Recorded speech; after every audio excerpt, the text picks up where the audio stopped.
ఈరోజు ప్రశ్న, when did the Indira Gandhi government nationalise banks? Indira Gandhi ప్రభుత్వము బ్యాంకులను జాతీయం ఎప్పుడు చేశారు? ఇందిరాగాంధీ ప్రభుత్వము బ్యాంకులను జాతీయం ఎప్పుడు చేశారు అంటే ఎన్నో సంవత్సరంలో?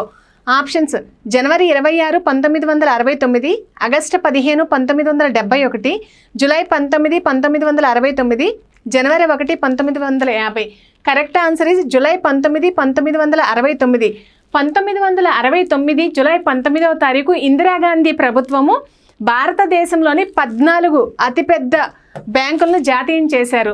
ఎందుకు జాతీయం చేశారు అంటే ఈ బ్యాంకులను జాతీయం చేయడానికి దేన్ని ఉపయోగించారు అంటే ఈ బ్యాంకులను జాతీయం చేయడానికి బ్యాంకింగ్ కంపెనీల యొక్క ఆర్డినెన్స్ను ఉపయోగించారు.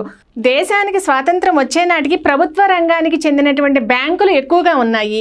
ఈ వాణిజ్య బ్యాంకులన్నీ కేవలం లాభాపేక్ష కోసం మాత్రమే కార్యక్రమాలు నిర్వహించాయి.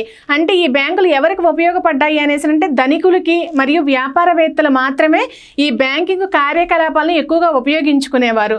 దీనితో వ్యవసాయ రంగంతో పాటు పారిశ్రామిక అవసరాలకు చెందినటువంటి నిధుల కొరత బాగా వెనకబడింది. అందువలన అప్పుడు అంటే 1969వ సంవత్సరంలో అప్పటి ప్రధాని అయినటువంటి ఇందిరాగాంధీ గారు ఈ బ్యాంకులను జాతీయం చేయాలని నిర్ణయం తీసుకున్నారు. 1969వ సంవత్సరంలో ఎస్బీఐ ఒక్కటే ప్రభుత్వ బ్యాంకు, మిగిలిన అన్నీ కూడా ప్రైవేటు బ్యాంకులే.